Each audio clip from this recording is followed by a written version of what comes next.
Une équipe, 650 personnes. Leur objectif, produire tous les jours des médicaments pour l'Algérie et 7 autres pays africains. Leur nom, le laboratoire pharmaceutique Mérinal. Plus d'informations sur www.mérinal.com. Pour Mérinal, votre confiance n'a pas de prix.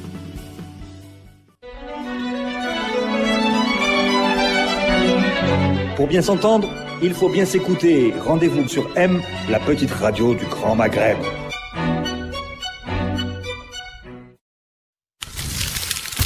Radio M, le café presse politique.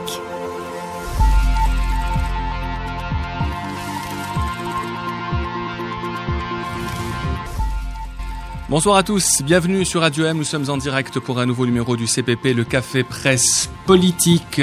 Bonsoir à nos invités, bonsoir Hassan Radi. Bonsoir. Bonsoir Tarek Hafed. Bonsoir. Abed Sharif, bonsoir. Bonsoir. Bonsoir Mahmoud Bouguelmouah, un habitué des studios également pour son émission L'Alam. Bonsoir. Bonsoir Khaled. Alors, bienvenue au CPP, c'est votre premier CPP aujourd'hui. On commence toujours par l'image de la semaine. Qu'est-ce qui vous a marqué cette semaine ? Bon, moi je vais rester dans ma thématique sport. Du coup, l'image de cette semaine, c'est la Coupe du Monde d'escrime à Alger. C'est rare d'avoir des événements internationaux, donc je pense que c'est important de le signaler. C'est l'image de la semaine en Algérie. Féminine qui plus est. C'est la Coupe du Monde du fleuret féminin, donc qui a commencé à la salle Sarja, qui s'est terminée déjà avec de grands noms de l'escrime mondial. Abed Sharif, qu'est-ce qui vous a marqué cette semaine ? Non, c'est pas un événement, c'est une intrigue. Pourquoi ? Qui a décidé de remettre en scène Ali Belhadj cette semaine ? L'histoire d'Ali Belhadj m'intrigue beaucoup. Et nous en parlerons avec cette oukase présidentielle. Ce n'est pas mon mot à moi, donc qui interdit à Ali Belhadj toute activité officielle. Tarek Hafed, qu'est-ce qui vous a marqué cette semaine ? La décision de l'Araf d'interdire donc tous les prédicateurs, le salafisme, un peu toutes les choses un peu débiles qu'on voit sur certaines télévisions. Voilà, et ça nous rappelle le ministre de la Communication qui a fait un conseil ministériel spécial pour parler de la chaîne Maghrébia. Il bosse sérieusement au gouvernement. Sûrement. Oui. Et Hassan Radi, qu'est-ce qui vous a marqué cette semaine ? Une bonne nouvelle qui en rappelle une triste, c'est la condamnation de Hassan Bourassa par le tribunal de l'Bayed à 6 mois de prison avec sursis, qui signifie sa libération en réalité. Il était condamné exactement, il était sous le coup des charges de Mohamed Tamalt, outrage à corps constitué, et l'issue n'est pas la même. Voilà, c'est le sacrifice de Mohamed Tamalt qui a peut-être sauvé Hassan Bourassa parce que la mobilisation était faible quand même. Il faut rappeler que Slimane Bouhaf c'est toujours en prison aujourd'hui pour c'est le citoyen algérien chrétien. Nous en parlerons lors de la deuxième partie du Café Presse Politique. Nous allons commencer par le football. C'est la Coupe d'Afrique des Nations qui se déroule actuellement au Gabon et c'est la première fois que la télévision algérienne n'achète pas les droits de diffusion. Il y a eu un communiqué, des déclarations notamment du directeur général de la télévision, du ministre de la Communication aussi, pour nous expliquer un peu pourquoi pour la première fois l'Algérie n'a pas déboursé les fameux 16 millions de dollars. Alors, il y a 2 journalistes spécialisés qui en ont parlé cette semaine. Il y a vous, Abed Sharif, dans un article, vous avez expliqué... Ah bon ? Oui, j'étais pas au courant. Oui, un très bon article d'ailleurs, je vous conseille de le lire si ce n'est pas vous. Et bien sûr, Mahmoud, vous en avez parlé aussi dans la dernière émission de l'Alam. Vous allez un peu, Mahmoud, nous mettre dans le bain de ces droits télé et surtout toutes ces explications entre Lagardère, Being, etc. Alors, pour simplifier un peu les choses, donc la CAN c'est quoi aujourd'hui ? C'est un produit, c'est des droits. Donc la Coupe d'Afrique des Nations, qui appartiennent à la CAF, la Confédération africaine de football, qui, au lieu de les commercialiser elle-même, a confié la vente de ses droits télé, donc droits de diffusion dans les télévisions, et droits marketing, toute la partie sponsoring et image de l'événement, les a confiés au groupe Lagardère. Lagardère, on a beaucoup entendu parler de Sport 5, ça ne s'appelle plus Sport 5 aujourd'hui, ça s'appelle Lagardère Sport. Donc il y a une filiale du groupe Lagardère qu'on connaît, un des plus gros groupes français. Donc le groupe Lagardère s'occupe de la commercialisation. L'accord, le deal entre la CAF et Lagardère, c'est une garantie. C'est-à-dire que Lagardère s'engage à rapporter 1 milliard d'euros au minimum sur la période 2017-2028. Voilà. Lagardère, ensuite, commercialise ses droits de diffusion à la télé et ses droits marketing, ses droits de sponsoring. En les vendant, le groupe beIN Sport qatari a acheté ces droits de diffusion pour ces 23 territoires, qui sont donc Moyen-Orient et Afrique du Nord, ce qui inclut l'Algérie. C'est-à-dire que les droits de diffusion de cette compétition en Algérie sont détenus par cette chaîne ou par ce groupe qatari qui, dans le cadre de son deal avec Lagardère, a acquis également les droits de sous-licence. C'est-à-dire que le beIN Sport a le droit de revendre ses droits de diffusion, c'est-à-dire qu'il peut y avoir une co-diffusion sur le territoire algérien auprès des chaînes algériennes. Et dans ces négociations, beIN Sport, dans cette sous-licence avec l'entreprise nationale de télévision, n'a pas abouti à un accord et on se retrouve sans diffusion sur une chaîne gratuite en Algérie de la Coupe d'Afrique des Nations. Habed Chelf, comment expliquer le fait que ce soit la première fois que la télévision algérienne refuse d'acheter les droits télévisuels? Parce qu'elle n'est pas dans son temps. La télévision algérienne n'existe plus. La télévision algérienne, telle qu'on la consulte, telle qu'on on la voyait, n'existe plus. C'est une télé qui a un décalage de 20 ans par rapport à son temps. Les droits, il y a un certain nombre de points délicats dans cette histoire de contrat. Il y a beaucoup de points délictueux. On va y revenir. Mais garantir $1 milliard à la CAF d'ici 2028, la télévision algérienne pouvait le faire. Elle pouvait acheter ses droits et les revendre. Quand il y avait ces droits se sont négociés il y a à peu près 1 an. Le contrat final a été signé, je crois, en juin passé. Quand il y avait l'embellie financière en Algérie, la télévision algérienne pouvait s'appuyer sur une banque pour avoir cette garantie et revendre ses droits sur 10 ans et devenir une très grande télévision juste avec les bénéfices que ça allait générer. Mais elle n'y est pas, elle est complètement hors du coup. Hassan, est-ce que le manque d'embellie financière, comme le dit Abed, est vraiment la vraie raison? Parce que même lors des Coupes d'Afrique précédentes, les négociations étaient très très dures. Oui et non, parce que même quand il y avait l'embellie financière, il y avait des difficultés à être co-diffuseur donc sur le territoire Algérie pour un média algérien. On est d'accord pour dire que l'ancien modèle est mort, la télévision algérienne, qui aurait pu effectivement être, il y a quelques années, aujourd'hui je crois pas, mais il y a 15-20 ans, aurait pu être cet acteur-là régional qu'est aujourd'hui beIN Sport. En fait, le problème qui se pose, c'est que à la fin des années Bouteflika, l'économie algérienne à la fin, c'est toujours les années Bouteflika. À la fin des années Bouteflika, l'économie algérienne n'est pas capable de générer un écosystème qui peut acheter des droits, ne serait-ce que par le biais d'un média. Par exemple, on aurait pu penser que le média de Ali Haddad, le groupe télé de Ali Haddad, ait les moyens. Il a acheté les droits de la 2e division. Ils ont acheté la Ligue 2, voilà. La Ligue 2, et que, quelque part, il se lance pour l'Algérie, parce que c'est quand même maîtrisable. Il aurait fallu qu'à ce moment-là, il soit sûr de pouvoir lever l'équivalent de ce qu'il a payé, c'est-à-dire 16 millions de dollars. Il faudrait qu'il y ait un milieu d'annonceurs, un potentiel d'annonceurs suffisant pour faire que cet investissement soit rentable. Or, cet investissement en investissement publicitaire n'est pas garanti parce que l'écosystème est faible et il n'a pas émergé suffisamment. Et donc, ça pousse les Algériens à aller consommer les images de la CAN directement chez beIN Sport. Tarek, nous avons eu droit évidemment aux déclarations quasiment habituelles du ministre de la Communication, du directeur général de la télévision, qui parlent d'échec, mais qui après jettent le discrédit sur la partie adverse. C'est ça leur seule réaction aujourd'hui, La partie adverse, faut le reconnaître, sont quand même des gens qui ont bâti des médias solides, qui ont la capacité, qui sont très bien conseillés, qui ont la capacité d'acheter, mais surtout de revendre. L'Algérie, le NTV aurait pu acheter, mais aurait été incapable de revendre ses droits. C'est-à-dire qu'on n'a pas du tout ni les compétences, ni la culture, ni les moyens de pouvoir faire des choses pareilles. Bien sûr, ils peuvent accuser tout le monde, mais le résultat, il est là. L'Algérie se voit, on va dire les téléspectateurs algériens se voient privés d'un spectacle. Une chose qui est importante, c'est que maintenant, tout a un prix, les loisirs ont un prix. Nous n'avons pas du tout cette culture de c'est juste un amusement. Non, c'est un prix derrière. Il y a des gens qui travaillent, il y a du matériel, il y a des investissements. Et ça, nous sommes totalement décalés avec tout ce monde. Et on se rappelle que tous les 2 ou 4 ans, les autorités algériennes vilipendent un peu la partie adverse en disant que c'est un diktat. Le mot diktat a été utilisé par Tawfiq Khaladi, le directeur général de la télévision. Et comme vous l'avez dit tout à l'heure hors antenne, il y a eu un seul truc positif, je vous ai dénoncé, dans cette déclaration du directeur général de la télé.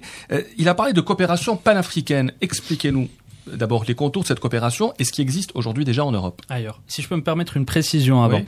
Ce qu'il faut savoir, c'est que sur des droits télé de grandes compétitions comme celle-là, ce n'est pratiquement jamais rentable pour une chaîne gratuite.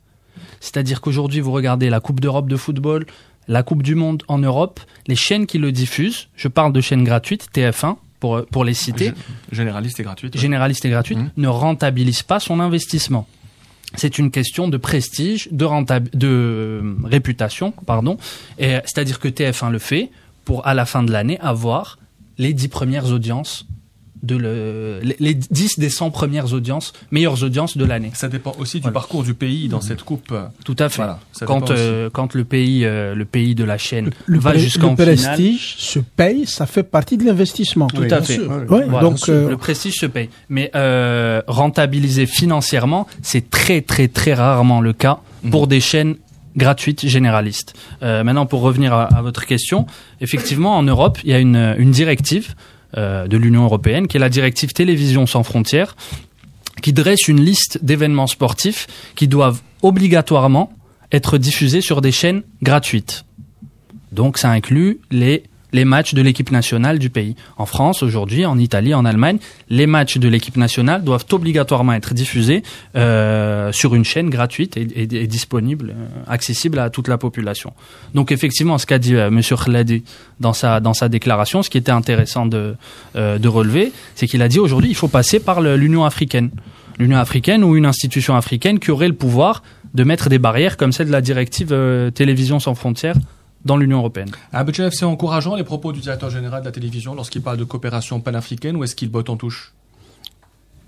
Il botte en touche, clairement, parce que il parle de la CAN 2017. Aujourd'hui, ce qui se joue, c'est la CAN 2027, 2025. C'est là qu'il faut être. On a eu un précédent où un match de l'équipe nationale a été piraté, rappelez-vous. Donc, ça veut dire que on est supposé connaître ces dossiers. On est supposé savoir agir sur ces dossiers. On a 5 ans de retard, ce qu'a dit le directeur de la télévision cette semaine pouvait avoir du sens s'il l'a dit il y a 5 ans et s'il avait mis un dispositif en place pour régler la question d'aujourd'hui. Et donc, aujourd'hui, on n'aurait pas de problème. La Coupe du Monde 2018, c'est demain. 2022 au Qatar. Donc, BeIN Sport est bien placé pour avoir les droits. Donc là, on est face à un pays, à une télévision avec laquelle il faudra vivre pendant 15 ans. Il faut se préparer, il faut mettre les dispositifs en place. Donc, tout ce qui se dit à côté de tout ça n'a aucun sens aujourd'hui. Alors, oui, si je peux me permettre la confluence du politique et du sportif, moi j'ai lu les mémoires extrêmement longues, c'est pas des mémoires, c'est le quinquennat raconté par les 2 journalistes du Monde, le quinquennat de Hollande. Il y a une. Vous nous en parlez à chaque CPP. Il y a une information qui est divulguée. BeIN Sport allait rafler tous les droits du championnat de France et tous les droits du football à la télévision avec la Ligue des Champions, etc. en France. Et le patron de Canal+ a intervenu auprès de François Hollande, qui a intervenu auprès de l'émir du Qatar pour que BeIN laisse une petite partie à Canal et évite à Canal de mourir. Il y a eu une intervention politique et c'est les revendiqué comme quelque chose de faisant partie de son acquis. C'est pour revenir à Bouteflika. Bouteflika a fait une intervention en 2006 auprès des Saoudiens, auprès de Sheikh Saleh qui est détenu à l'ART, pour racheter à un prix plus bas les cartes et diffuser les cartes en Algérie. On se rappelle, les bureaux de poste avaient ouvert le vendredi pour qu'on puisse regarder la Coupe du Monde. Bon, aujourd'hui, il semble que il y avait juste il y a quelques jours le prince de Qatar ici, l'émir du Qatar, et il s'est rien passé. Il y a 10 ans, il y a 15 ans, deux Algériens qui travaillaient l'un dans le groupe Arte, comme on disait à l'époque, chez Sheikh Salah, et un autre dans le Jazeera, avaient fait Djelsa. pour dire voilà ce qui va se faire dans le monde de la télé sur les 25 prochaines années et comment les gens du Golfe allaient investir. Cheikh Salah à l'époque faisait signer les petits jeunes chanteurs qui émergeaient. Tu prends de l'argent, tu signes, et il signe un contrat de 15 ans. Tout le monde est sous contrat aujourd'hui. Tout ce qui compte, tout ce que tu vois, toutes les télés. Et donc ces gens-là, assis sur une organisation de conseillers avec des Américains, des Allemands, des Anglais, etc., ont mis en place un système qui a pris le sport et les arts sur les 15-20 prochaines années. À la télévision algérienne, on attend la cassette qui vient de Zeralda avec le rencontre à Bouteflika. C'est effrayant, c'est ce décalage. La cassette, il a dit. On n'est plus, on n'est pas dans les mêmes mondes. On n'est pas dans les mêmes mondes. Aujourd'hui, avec le développement de l'Internet, tous les sous-produits qui se vendent sur Internet, on n'y est pas. Si tu veux, c'est pas de dire il a bien fait, il n'a pas bien fait. Non, ce qu'il a fait, c'est quelque chose qui aurait un sens il y a 20 ans. Aujourd'hui, c'est autre chose, c'est un monde nouveau. On dit souvent que le football est la chose la plus importante en Algérie. C'est le sport le plus populaire. Comment expliquer aujourd'hui que, pour la première fois, la télévision décide de ne pas acheter? Est-ce qu'il peut y avoir une colère derrière ça? Est-ce que c'est vraiment le manque de ressources financières alors que l'Algérie aurait pu le faire? Qu'est-ce qui justifie aujourd'hui, qu'est-ce qui explique la décision du gouvernement qui à chaque fois négocie mais obtient un accord? Et cette fois-ci, on a l'impression que les Algériens ne voulaient pas en fait trouver un accord. Est-ce qu'on peut dire ça? Est-ce qu'il n'y avait pas une vraie volonté d'aller vers un accord pour annoncer à la fin que nous avons décidé de ne pas acheter? Il y a une ambiance générale. On a le sentiment un petit peu que l'opinion est devenue un peu plus tiède vis-à-vis des Verts. Il n'y a plus l'élan des années. Vraiment, vous le pensez vraiment? L'équipe est moins aimée, ça voilà, il faut le dire. Voilà. On a ce sentiment. Évidemment, ça peut changer. Le cap Omdurman est passé. Et la preuve, c'est qu'il n'y a aucun tour opérateur qui a organisé le voyage au Gabon. Je pense qu'on aurait pu remplir au moins un avion. Et pour un séjour du premier tour. Les 3 premiers matchs étant garantis.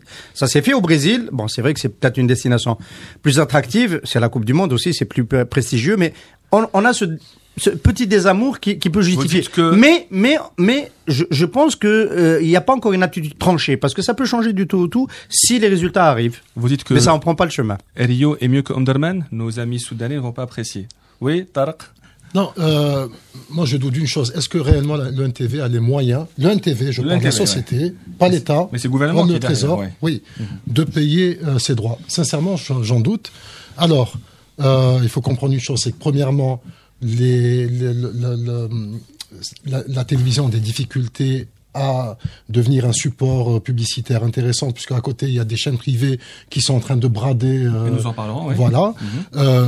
Alors, j'ai rencontré il y a quelques jours aussi une réalisatrice qui a l'habitude de faire des téléfilms pour l'UNTV, et donc elle m'expliquait que chaque 2-3 mois, on appelait les réalisateurs, donc les gens qui vendent des produits à l'UNTV, et qui avaient une somme qui était partagée équitablement entre eux, et donc ils leur remettaient des chèques. Ça dépend, des fois 10, 15, 20 millions. Donc c'est pas, même ces produits, l'UNTV a du mal à les payer. Écoute, voilà. 16 millions de dollars, sincèrement. Je suis pas d'accord. C'est quelque chose qui se vend. Moi, je vous rappelle que j'ai travaillé à la télé. Ça remonte un peu à longtemps. Oui. À longtemps. J'ai réussi à me faire licencier de la télé. J'ai gagné mon procès, j'ai pas été réintégré, donc pour des raisons qu'on évoquera un autre jour. Et donc ça m'a permis un petit peu de voir comment ça fonctionne, parce que il y avait à l'époque une équipe qui voulait développer la direction commerciale, et donc ça, on a vu. Moi, je suis formel. Le contrat CAF, Bain peut demander 16 millions, mais moi je peux proposer 8 millions, et donc on arrive à un accord. On va dire 1 milliard de dinars. 1 milliard de dinars, l'UNTV, c'est rentable pour l'UNTV, c'est rentable, et elle fait beaucoup de bénéfices. Mais à condition que tu fasses ce qu'il faut faire. C'est-à-dire vendre la publicité. Tu vends les matchs, tu vends ce qui se passe avant le match, après le match, les émissions qui entourent le match, la discussion de la mi-temps, la météo les insère pendant le match, tout ça se vend. Tout ça, c'est des choses qui se vendent. Et pourquoi on le fait pas? On le fait pas parce que pour le faire, il fallait prendre ces dispositions il y a 2 ans. se dire comment se passe une Coupe d'Afrique, comment je place tous ces inserts, je ramène tous mes partenaires, les plus intéressés, etc. Je mets les prix et je m'organise pour ça. Ici, on a négocié une semaine avant. On peut pas le faire une semaine avant. Il fallait s'y prendre il y a 2 ans. Ce qui veut dire que en janvier, ce que je disais tout à l'heure, en janvier 2017, on met en place le mécanisme de la Coupe du Monde 2018. Si on est qualifié ou pas, donc on prend 2 variantes, et la Coupe du Monde 2022. Si je peux faire rapidement, faire un peu plaisir à Abd, le NTV a été trompé par le Hadj Rawarawa. Hadj Rawarawa pensait pouvoir récupérer la Coupe d'Afrique. Elle devait s'organiser en Algérie. En 2017, on n'a jamais pensé être battu par le Gabon, qui l'a organisé il y a 4 ans. Donc, avec la Guinée équatoriale. Et donc peut-être que le NTV s'était mis dans la position où un pays organisateur, il n'y avait pas besoin de courir après. Manque de peau, on a raté l'organisation. Et donc on s'est retrouvé à courir après les droits. Et excuse-moi, je suis obligé d'aller sur ce terrain. L'Algérie est un pays qui a abrogé, effacé la dette d'un certain nombre de pays africains. Donc c'est un pays qui 900 millions de dollars. C'est le prix payé par Lagardère pour acheter les droits. Tout à fait. Donc voilà. Si un pays qui a une grande politique africaine, voilà ce qu'il fait, voilà ce qu'il pouvait faire, acheter ses droits, y compris en les vendant, en les cédant gratuitement à l'Afrique. C'est du commerce politique, tu fais ce que tu veux. Mahmoud, petite précision juste sur les délais ou le timing de négociation, je suis pas totalement d'accord. Le NTV n'est pas à 100% responsable de ces délais. C'est-à-dire que le jeu des négociations veut que Lagardère fasse traîner les négociations jusqu'au dernier moment. Afin de faire flamber les prix. Ça fait partie aussi du jeu des négociations, ces délais. Le NTV ne s'y est pas pris il y a une semaine. On discute déjà depuis un moment. Mais voilà, à un moment. Vous avez osé parler de désamour à l'égard de l'équipe nationale. Oui, appuyé aussi par vous, par Abdel. Est-ce qu'on peut vraiment parler de désamour après ce qui s'est passé pendant la Coupe du Monde en 2014 ? Ça ne fait que 3 ans quand même que l'Algérie a passé le premier tour de la Coupe du Monde qui ne s'est jamais produit pour elle. Est-ce qu'on peut vraiment parler de désamour ? Oui. Le public n'a pas tellement il n'y a pas de réelle relation avec ces joueurs, avec cette équipe. On les voit jamais. Ils descendent de l'avion, Sidi Moussa, le match. Aéroport, retour au club. Et quelques séances de shooting pour les publicitaires un peu. Pour ceux qui ont des contrats. Voilà. Mais de ce point de vue, et la presse le confirme. Il y a, je sais pas si vous avez suivi aujourd'hui, il y a un petit scandale qui éclate, c'est que un jour ils ont reçu presse étrangère à l'hôtel et pas ceux de la presse blackout nationale. pour la presse nationale et journaliste de BFM RMC qui est reçu à l'hôtel par Mahrez pour une interview. Et ça contribue à ce désamour, je pense. Désamour, je trouve que c'est un peu fort parce que le repère que nous avons, c'est Omdurman. Or, Omdurman, ça se passe une fois tous les 50 ans. Donc, disons que la relation aujourd'hui est plus ou moins normale. Donc, il n'y a pas la passion qu'il y avait à Omdurman. Moi, je n'irai pas jusqu'à dire désamour, mais c'est la comparaison qui me gêne. Par contre, alors, toujours sur les contrats, il y a quelque chose qu'il faut évoquer, dont il faut absolument parler. C'est que le contrat avec Lagardère a été signé de gré à gré. Il n'y a pas eu de concurrence, d'appel à concurrence, il n'y a pas eu de compétition. Sachant que M. Issa Hayatou, président de la CAF, est fortement suspecté de corruption dans d'autres affaires, il y a des révélations qui le concernent. Ce qui se dit, c'est que il y a des relents de corruption dans cette affaire-là. Et que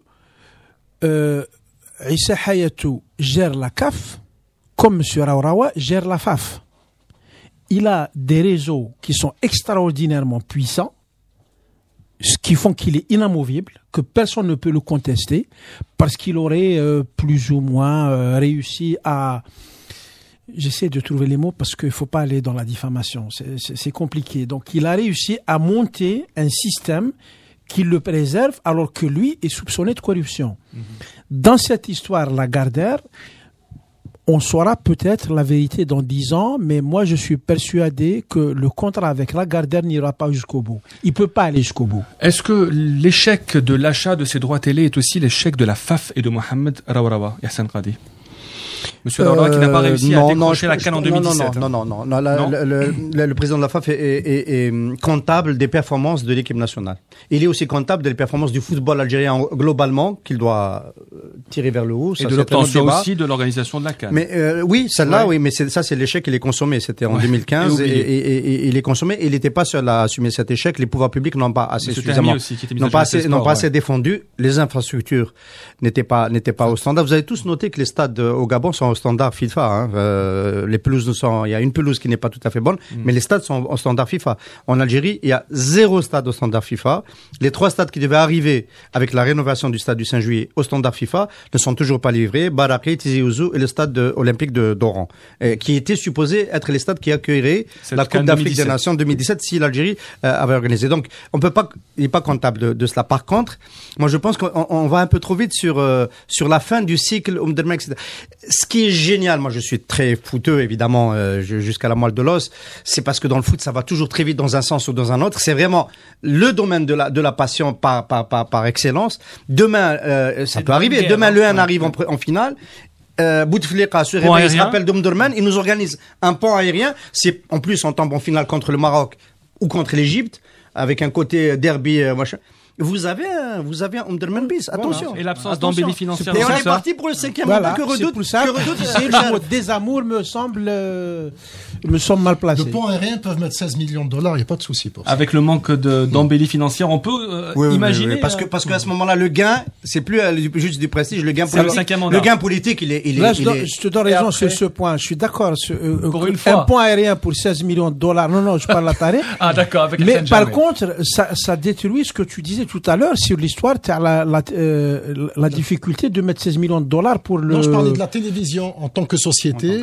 C'est pas une entreprise. La télé n'est pas une entreprise. Oui, c'est sous direction du Depuis pouvoir. Depuis que Michel a quitté le NTV, c'est plus une entreprise, absolument. Absolument. Une dernière question avant. La branche audiovisuelle. Le bras audiovisuel, oui. Alors, une dernière question avant de clore le débat. Et les chaînes de télévision privées dans tout ça? On en parle jamais. Elles sont très nombreuses. Est-ce qu'elles ont les moyens d'acheter, de revendre, de créer des démodulateurs, des récepteurs pour pouvoir engranger? Abed, je vois le cynisme dans votre regard. Non, vous n'aurez pas la parole pour cette question, Abed Chalef. Non, je plaisante, allez-y. C'est pas des télés, c'est des correspondants étrangers qui ont un agrément. Donc juridiquement, je ne vois pas comment ils vont faire pour acheter. Leur investissement n'est pas sécurisé. C'est réel. Juridiquement, comment ils vont faire? Mahmoud, juste une précision. On parle de droit télé, mais à mon avis, si on veut avoir un peu d'avance, une longueur d'avance, le futur, c'est les droits digitaux.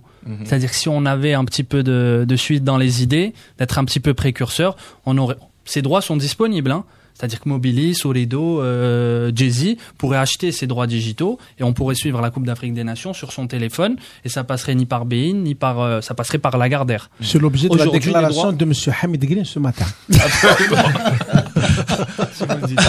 Très bien, c'est la fin de cette première partie du CPP consacrée donc aux droits télé à la Coupe d'Afrique des Nations. N'oubliez pas, l'Algérie joue demain face à la Tunisie, match très important. Le CPP revient dans un tout petit moment.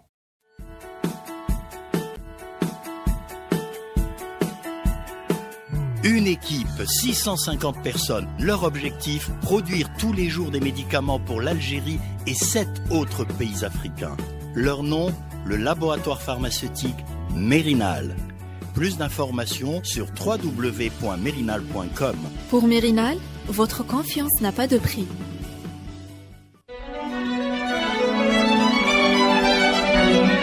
Pour bien s'entendre, il faut bien s'écouter. Rendez-vous sur M, la petite radio du Grand Maghreb.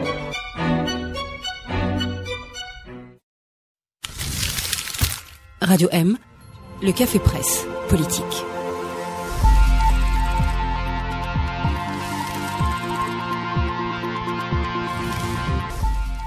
Bonsoir à tous, bienvenue à la deuxième partie du CPP. On a parlé de foot lors de la première partie. On va passer maintenant aux choses sérieuses, maintenant que Mahmoud a quitté le plateau.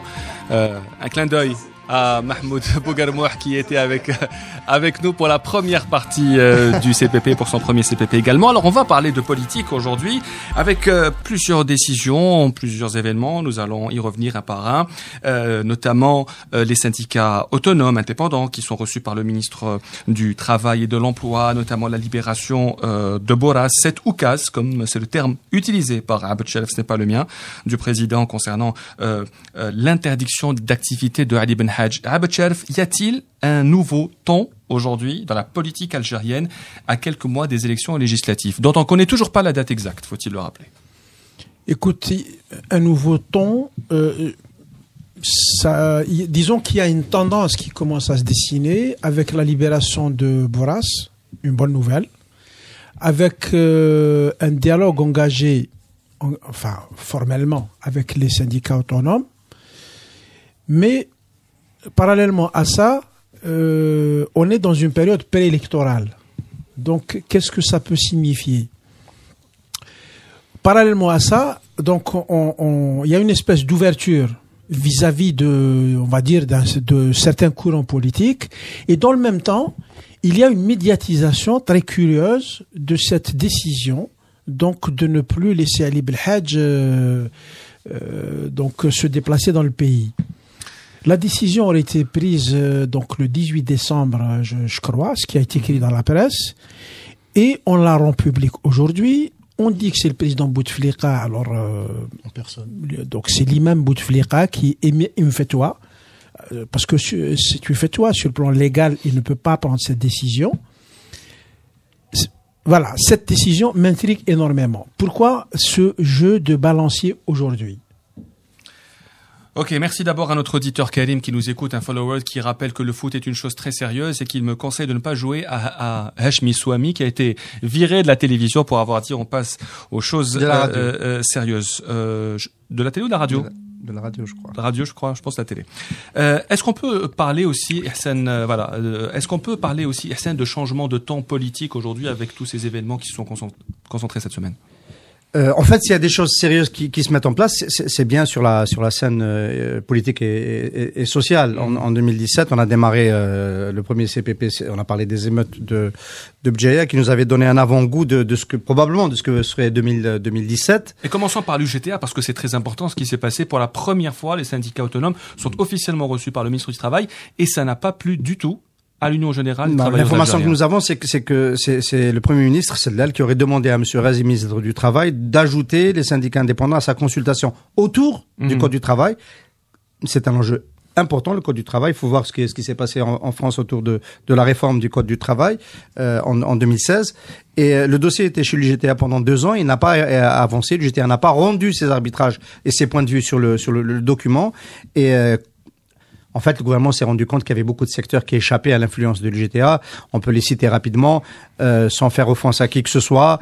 L'éducation nationale, la santé, les fonctionnaires. La presse. La presse ne pèse pas dans le jeu, mais on parle des syndicats qui pèsent sur le budget de l'État et qui peuvent descendre dans la rue ou bloquer le fonctionnement de l'État. Et donc, il y a eu cet élargissement de la Shura et l'UGTA n'a pas aimé et a quitté la séance de travail, séance tenante. Donc, pour résumer, il y a une ouverture, effectivement, d'un côté, pour essayer d'être plus efficace dans le dialogue social, pour éviter qu'il y ait des débordements dans les mois qui viennent.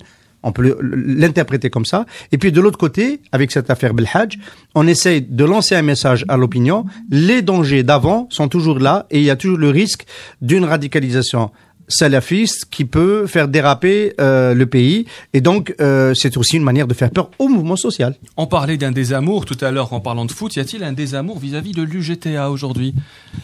Ça m'étonnerait. En tout cas... Pourquoi on ne consulte pas l'UGTA quand on invite alors les syndicats autonomes ou les syndicats privés? Alors, c'est une manière de les mettre devant le fait accompli? Non, mais moi, ce que je trouve étrange, c'est que certains syndicats autonomes avaient été invités, je pense il y a une année et demie, à une tripartite. Donc, ce qui s'est passé dans le secteur d'éducation, les syndicats autonomes ont participé à des négociations, associés aux discussions. Ouais. Donc, je comprends pas cette réaction du GTA, mais l'UGTA reste quand même une structure, une institution importante pour le pouvoir. Le bras social. Comment? Le bras social. C'est le bras social, tout à fait, le bras social, en tout cas le bras d'une certaine gestion sociale. Il faut surtout pas toucher, en tout cas pour l'UGTA, il y a certains secteurs qu'il faut surtout pas toucher, notamment les hydrocarbures. Au sud, il peut pas y avoir de syndicats autonomes dans ce domaine en particulier. Après, il y a effectivement l'éducation, il y a les médecins, où il y a des syndicats qui sont quand même assez représentatifs. Est-ce qu'ils ont la capacité de ramener quand même c'est-à-dire certains avantages pour les travailleurs? On l'a vu un peu avec l'éducation, mais l'UGTA reste quand même incontournable. Le secrétaire général de l'UGTA reste quand même un allié très précieux du gouvernement. Un allié politique important aujourd'hui. Même les secrétaires nationaux, même certains responsables au niveau local donc des structures du l'UGTA. Donc ça reste quand même un partenaire incontournable. Abed Sherif. Écoute, le fait que le pouvoir est jugé jouable, le fait d'hériter le bras social du DRS selon la formule de Saïd Saadi, une très belle formule en parlant de l'UGTA. Donc le fait qu'il aille à une décision qui risque d'irriter l'UGTA nous révèle tout simplement que la décision a été prise sans l'UGTA par quelqu'un qui est dans une cohérence politique. Moi, je situe ça par rapport aux échéances électorales qui arrivent. Et donc, on veut des élections qui intègrent le maximum de gens. On le fait y compris par la menace. On incite les gens. On sait qu'il y a eu des pressions qui ont été exercées sur un certain nombre de partis pour qu'ils aillent aux élections. Il y a même un dirigeant du MSP qui a dit le pouvoir nous a conseillé de nous unir. Donc voilà, c'est le pouvoir est conseiller de l'opposition. Ça se passe qu'en Algérie, mais ça s'est passé. Et donc, celui qui a pris la décision a décidé, a fixé un cap. On va aux élections, on essaye d'apaiser le front social et on intègre le maximum de gens. Donc, ce choix s'est traduit par ces interventions-là. Bourras, les syndicats autonomes, etc. Et on fait semblant, y compris de se mettre en brouille avec l'UGTA. Mais pour les gens qui croient à cet apaisement et à cette ouverture, moi je leur donne rendez-vous au lendemain des élections. Comment ça va se refermer exactement comme aujourd'hui? Il ne faudrait pas qu'on se... Oui, non, je pense, enfin à mon avis, que même la campagne sera houleuse. Organiser des meetings dans les conditions actuelles, ça sera quand même assez compliqué. Il ne faut pas qu'on se méprenne, parce que je crois que c'est moi qui utilisais le mot d'ouverture. En fait, il s'agit tactiquement d'une petite ouverture vers les syndicats indépendants sur un dossier bien précis qui est la négociation sur le statut du Code du travail, c'est quelque chose qui les touche dans leur, qui est le cœur même de leur existence et de leur identité. Il n'y a aucune ouverture au-delà. Voilà, il n'y a aucune ouverture au-delà. Il ne faut pas qu'on se trompe. Voilà, il faut être même une ouverture tactique, le mot, la bonne vieille langue de bois nous permet d'utiliser le mot manœuvre. C'est une manœuvre pour aller aux élections dans les meilleures conditions. Moi, c'est comme ça que je vois les choses. Moi, je ne crois pas que ce soit pour aller aux élections. Je pense qu'il y a ce calcul, effectivement, en partie.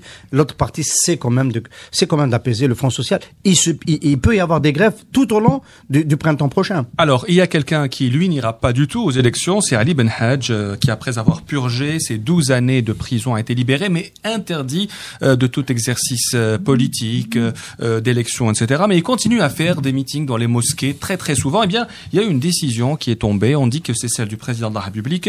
C'est celle de l'interdire de toute activité politique, de rassemblement, de meeting et même de quitter le territoire de la wilaya d'Alger. Vous avez utilisé le terme oukaz, Abed Sherif. Et de oukaz et de fetwa aussi. D'accord. Oui, parce que sur le plan juridique, c'est une décision qui ne tient pas. Elle n'a aucun fondement juridique. Donc voilà, on est dans... Sauf que moi, je suis quand même intrigué. Enfin, le fait qu'on nous l'annonce aujourd'hui, on nous dit qu'elle a été prise le 18 décembre, on nous dit que la décision a été transmise par Ouyahia au chef de la police. C'est quoi ce fonctionnement? C'est pas ainsi que fonctionne un État. On a parlé de nouvelle constitution, l'État de droit qu'on est en train de construire, etc. C'est complètement de travers. On a l'impression que c'est quelque chose qui vient et qui dénote, qui vient d'un autre centre de décision et qui est en contradiction avec tout ça. C'est comme si on voulait donner des gages à des gens. Il dérange à ce point Ali Benhadj pour l'empêcher d'exercer de cette manière? Sincèrement, je sais pas, mais bon, il y a effectivement des vidéos sur YouTube. Il c'est une personne qui a quand même, un individu qui a quand même une certaine activité. Avec des dizaines de milliers de vues, hein, il faut préciser. Oui, ouais. Oui, tout à fait. Maintenant, est-ce que il peut peser sur l'opinion, etc. Ça m'étonnerait, sincèrement. En tout cas, il pèse pas plus que certains chers salafistes connus. Repentis aussi, terroristes repentis, ancien chef de l'AIS notamment. Oui, pour beaucoup, et puis qui pèsent réellement sur la société au niveau de certaines mosquées, dans le commerce informel, enfin qui ont une présence. S'il n'existait pas, il faudrait l'inventer parce que c'est le prototype de l'argument qui va servir dans le pays pendant un demi-siècle pour éviter d'aller à la démocratie. Il est magnifique. Il est magnifique dans ce sens. Oui. Moi, j'ajouterais pour répondre un peu à l'intrigue de Abdel Sharif tout à l'heure au sujet de cette oukase, et aussi un peu pour le titiller. Il y a une constante depuis plusieurs mois, enfin même au-delà, qui tend à nous rappeler, nous autres Algériens qui sommes tentés par les aventures de la déstabilisation, du printemps arabe, etc., qu'il y a un danger qui guette tout le temps le pays. Vous avez remarqué qu'à la télévision, quand on regarde la télévision publique notamment, mais pas seulement, parce qu'il y a des petites sœurs qui font un peu la même chose, on nous rappelle tout le temps que l'armée nationale veille au grain, qu'elle trouve des caches d'armes tout le temps sur les frontières, etc. Enfin, elle aide aussi les populations à le déblai, on aurait pu en parler aujourd'hui. Donc, dans le pays, quand il y a de la neige et que les gens sont bloqués. Mais il y a surtout ce spectre sécuritaire qui est permanent et qui fait que nous avons le sentiment que c'est le général Gaïd Salah qui veille à notre sécurité tout le temps. Quand c'est le président Bouteflika qui vient dire faites attention à ce monsieur, il vient réintroduire en opposition, en creux, un message. Ça ne se passe pas seulement là où vous pensez que ça se passe aussi à l'intérieur de la société, c'est politique, et c'est cette autorité-là qui intervient pour vous protéger. Et donc, ça réintroduit peut-être aussi une compétition dans l'affichage de celui qui protège le mieux les Algériens. Est-ce que vous êtes d'accord avec ce point de vue ? Écoute, il y a une part. C'est ça la provocation. Il dit qu'il y a une part. Il y a une part pas parce mal. que dans ce type d'événement, dans un événement politique, il n'y a jamais une explication. Il y a une conjonction de facteurs qui débouche sur un événement. Et ce qui se passe aujourd'hui, c'est que on est dans une période. Le temps long, il faut aussi regarder le temps long. On est dans des échéances électorales qui sont plus importantes qu'on ne pense, parce qu'elles vont déterminer l'autre échéance électorale qui est celle de 2019. C'est dans 2 ans, hein, c'est demain. Donc, 5e mandat ou pas, le terrain se prépare aujourd'hui, les dispositifs se mettent en place dès maintenant, ce qui fait que l'année prochaine, à la fin de l'année prochaine, quand l'élection présidentielle sera devant nous, on sera devant une situation qu'on ne pourra plus changer. Vous avez utilisé tout à l'heure le terme de remettre en selle Ali Ben Hadj. Est-ce qu'on veut vraiment le remettre en selle en lui donnant de la publicité ? Parce que il ne sait pas, il n'a pas fait parler de lui plus ces derniers temps qu'avant. Donc, quelle est la raison de cette décision ? Écoute, il a une audience dans des cercles. Ça a toujours été le cas. Ça a toujours été le cas, mais les cercles où il a de l'audience aujourd'hui sont beaucoup plus réduits qu'avant. Alors, à mon avis, Ali Ben Hadj n'est plus un danger politique pour le pays. Mais il y a un intérêt à le brandir comme un épouvantail, et donc il est là, il sert à quelque chose, il est parfait, il ne présente plus de danger stratégique, mais c'est quelqu'un qui peut provoquer des choses qui gênent, et donc voilà, la mémoire est là, c'est tout le background des années 90 qui revient. Et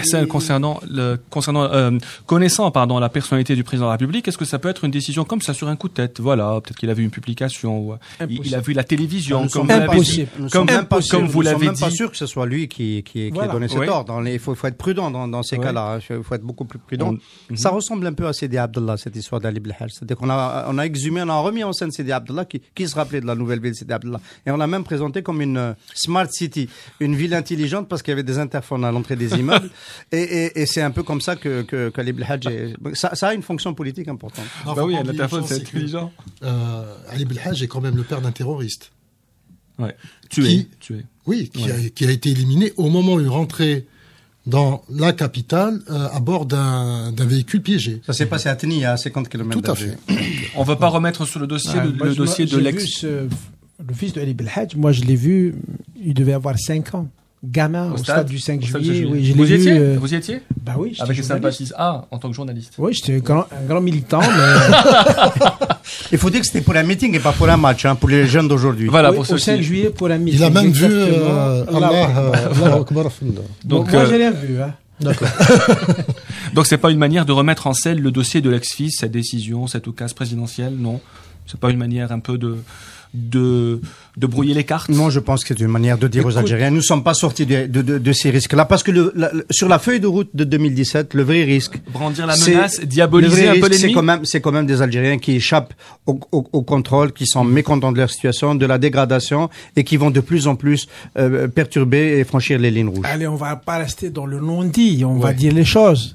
C'est cette histoire de Ali Belhadj, moi je peux pas ne pas faire le rapprochement avec la rumeur qui circule depuis plusieurs semaines sur un éventuel retour du général Toufiq Médiane. Encore plus insistante cette nouvelle ces derniers jours. Donc voilà, c'est des c'est des barbouzeries, c'est des informations qui viennent par bribes. Il faut du temps, beaucoup de temps pour leur donner de la cohérence, pour comprendre ce qu'elle signifie. Mais je sais même pas si c'est vrai ou pas. Mais habituellement, vous ne donnez aucun crédit à ces informations et vous ne voulez même pas les commenter. Pourquoi vous en parlez aujourd'hui? Non, la rumeur est un fait. Oui. Le retour de Toufiq Médiane, j'en sais rien. Mais la rumeur est là. Il y a les gens qui murmurent à l'oreille des journalistes, le répètent tout le temps. Donc, qu'est-ce qu'ils veulent nous dire? C'est ça que j'essaie de comprendre. Tarek? Non, une déclaration qui m'a paru étrange de Rolam Allah. Oui, elles sont toutes étranges, oui. Ouais. Oui, mais Rolam Allah qui dit concernant Mohamed Boudiaf. C'est-à-dire surprenant, cette décision. Surprenant, c'est-à-dire que... Faut dire aux auditeurs, c'est oui. que M. Bouabdallah a dit que les gens qui ont ramené Boudiaf sont eux qui l'ont tué. C'est-à-dire on a affaire à un monsieur qui a été ministre pendant plus de 10 ans, qui n'a jamais parlé politique. Et qui est maintenant président du Haut Conseil islamique. Et qui revient pour parler de Boudiaf, c'est quand même assez étrange. Donc voilà, tout ça est, disons, pour le moins intriguant. Et c'est avec cette intrigue que se termine ce café presse politique. Merci à nos invités, Abed Sharif, Hassan Qadi, Tarek Hafid et Mahmoud Bougarmouh.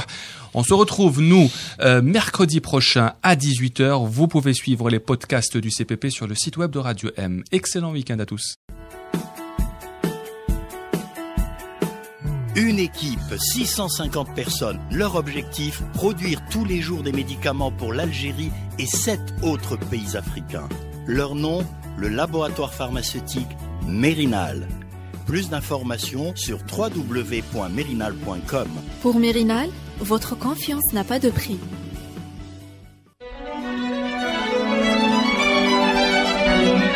Pour bien s'entendre, il faut bien s'écouter. Rendez-vous sur M, la petite radio du Grand Maghreb.